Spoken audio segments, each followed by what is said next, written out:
Let me tell you something. If you told me 12 years ago that one day just walking into my own kitchen would set off a chain reaction that'd end with an FBI indictment, I'd have laughed in your face and said, "Buddy, you've been watching too much Netflix." But life has a sick sense of humor, and some days you walk through your front door thinking about leftover pizza, and instead you step right into the Twilight Zone. Yeah, that happened to me. One regular old Tuesday tie loosened spreadsheet still haunting me. I came home ready for a beer and a minute of peace and found a nightmare instead. I knew something was off the second I stepped in. House was dead quiet. My wife usually has her old soul playlist rolling, but that day nothing. Not a whisper. I kick off my shoes, dump the briefcase, wander into the kitchen, and there she is, my neighbor. Old blonde floral dress, looking like she's just come from a yard sale, standing in front of my fridge, spoon deep in my fancy chocolate fudge brownie ice cream. Yeah, the expensive kind. I hide behind the frozen veggies so no one else finds it. She's got chocolate smeared on her mouth like some overgrown toddler who thinks she's invisible. And sitting right on my counter is the busted smart lock from my fridge. Ripped clean off wires, dangling plastic cracked like she'd brought a crowbar to a Tupperware party. For 5 whole seconds, my brain just short-circuited. This was beyond weird. She didn't look embarrassed. She didn't even look surprised. She looked annoyed, like I was the trespasser, like I had wandered into her kitchen, interrupting her sacred ice cream ceremony. "Hello," I managed. My voice actually squeaked. She jumps, spins, gives me a glare that could curdle milk and just keeps on eating. "Can I help you?" I ask a little firmer. "How did you get in my house?" She stares, shovels another spoonful into her mouth, and hits me with that classic, "I don't care if your name is on the deed, boy. My son built this house. That means this is my kitchen and my damn ice cream." Honest to God, those words. She wasn't even embarrassed. Just entitled. Now look, we'd bought the house from her son and his wife. They were decent people, needed to relocate for work. I'd never had more than a nodding acquaintance with this woman. She was the type you see struggling with recycling bins, always huffing and puffing about something. I tried to stay calm, tried to sound reasonable. "Ma'am, you can't be in my house. You broke my fridge. I'm going to have to ask you to leave." That was apparently the trigger because suddenly her face went nuclear. She points the chocolatey spoon at me, eyes wild, and starts shrieking. "You have no right. You people come in here with your fancy cars and your fancy suits thinking you own the world. This house has memories, my memories. And if I want some ice cream, I will have some ice cream." And I'm standing there realizing, okay, this is not a misunderstanding. This is a 5-alarm, full-blown crisis. I pull out my phone. She narrows her eyes like she's ready to lunge. "What are you doing?" "Calling 911, I say. "You're trespassing. You destroyed my property." She laughs. Not a normal laugh, a real sharp, ugly sound. "You do that." Let's see who they believe, the respected resident or you. And I knew right there my life was about to blow up. 911 was no help. The dispatcher sounded like she was half asleep, asking if the intruder was armed. "Armed with a tub of Ben & Jerry's," I muttered. She wasn't amused. "Sir, please take this seriously." So I did. I gave my address, told her the story, waited for the police, all while this woman started wandering my kitchen, picking up my wedding photo, throwing out little barbs about proper families. There was a real ugly subtext to it, you know what I mean, racist, smug, like I was an intruder in my own home. When the lights flashed outside, her act flipped on a dime. She started sniffling, tears pouring down, mumbling, "He's gonna hurt me." It was Oscar-worthy. Cops knock. She rushes the door, playing damsel in distress. Officers, thank God. This man broke in. He's threatening me. I'm the house sitter. He won't leave. In 30 seconds, I went from victim to suspect.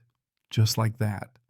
The 2 officers, one older, tired-looking, one young buzzcut, all business, sized me up, tall black man in a suit, and I could see the math happening in their heads. Stereotypes, biases, whatever you want to call it. The young one, Jensen, tells me to step outside. No choice, so I do heart pounding. The older guy, Rodriguez, asks for my story. I tell him everything. This is my house. I have the deed. I have ID. I have security footage. He doesn't want to see any of it. Take it easy, son. Inside, through my own window, I can see Jensen treating her like a victim, nodding along, patting her hand. She's spinning her story, painting me as the bad guy. Then they pull me back inside. Jensen is lounging on my couch like he owns the place. We're hearing a very different story. She says she's house sitting for her son. Says you're an ex-boyfriend, a stalker. There's a restraining order. The lie is so big I almost laugh. I've never met her daughter-in-law, never spoken a word. Doesn't matter. Jensen smirks. She says you have a temper. She piles on. He showed up ranting. I was so scared. I try again, point to my mail, my license. My wife is about to come home. She'll vouch for me. They're not buying it. My wife walks in, groceries in hand, smile fading when she sees the scene. The Karen leaps up, wailing, "It's him! He's back!" Jensen blocks. My wife sends her outside, says it's an active investigation. Then I've heard enough. You're under arrest. For what? Violating a protective order, trespassing, resisting.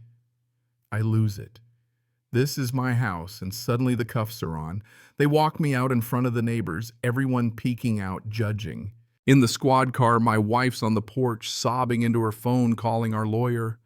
The Karen pats Rodriguez's arm, grinning like a lizard. My rights mean nothing.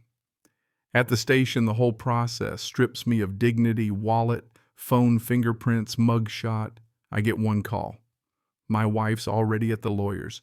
We'll get you out, she promises. In the cell, everything replays in my head. How could this happen? Proof doesn't matter when you don't fit the story they want to believe. Arthur, our lawyer, gets me out on bail. We meet in his office and he lays it out. If we're going to win, we need evidence. He gets to work, files motions, hires a PI Gus to dig into the Karen and Jensen. Turns out the Karen has a record of lawsuits and petty feuds, and her son's in deep financial trouble owing money to his own mother. Gus finds an insurance policy on antiques, supposedly in our house stuff she's still insuring even after we bought the place. Motive, right? Not just about ice cream. Maybe about money, revenge, or something bigger. Meanwhile, Karen escalates paper complaints about our lawn garbage cans. Even an anonymous CPS call about our son.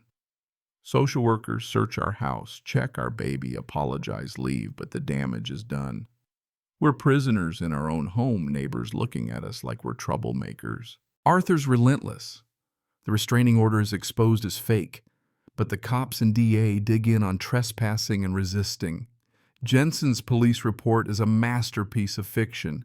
Gus finds that Jensen has gambling debts, suspicious cash deposits matching withdrawals from the Karen. We're staring down a real conspiracy, corrupt cop, fake victim insurance fraud. Arthur moves to depose Rodriguez, the older cop. Under oath, Rodriguez cracks. He can't keep the story straight. The DA gets nervous. They offer a plea deal, plead guilty to a misdemeanor, go away quietly. We refuse. Arthur sends a notice of claim threatening a massive civil suit. Suddenly, the city wants to talk. The local news picks up the story, and the city folds, drops all charges, apologizes, and settles for a sum that changes our lives. The FBI takes the evidence, finds the fraud, indicts both Karen and Jensen. Their mugshots are on the evening news. I testify in court, not as a defendant, but as the witness who helped bring down a rotten system. Jensen gets 10 years, Karen gets 7. There's no joy in seeing them broken, just a sense that the wheel finally turned. We start a foundation to help people like us, wrongfully accused, fighting uphill. Our lives rebuild, scarred but stronger. 12 years pass. Our son grows up. My wife finds peace. I start my own business and the trauma fades to a memory. Then one day a letter comes that Karen is seeking compassionate release, dying of cancer. My wife wants to let it go, move on. I feel a duty to fight to make sure she serves her time. Her son shows up asking for mercy. We argue, hire Gus to check the story. Turns out Karen's been running scams even in prison, still getting money from her old cronies. At the parole hearing, Karen puts on a show of remorse, but I lay out the truth, the ongoing payments, the manipulation, the trauma she caused. The board denies her release. A final investigation brings down her remaining partners. She dies in prison. The scar she left behind doesn't define us anymore. It marks our victory, our resilience. Justice, I've learned, isn't a finish line. It's a muscle you flex every time the darkness comes knocking. So let me ask you, after hearing all this, what would you have done? Would you have let her walk free or dragged every last secret into the light? Drop your thoughts below. Share your story. Justice isn't just something you wish for. It's something you fight for every day together.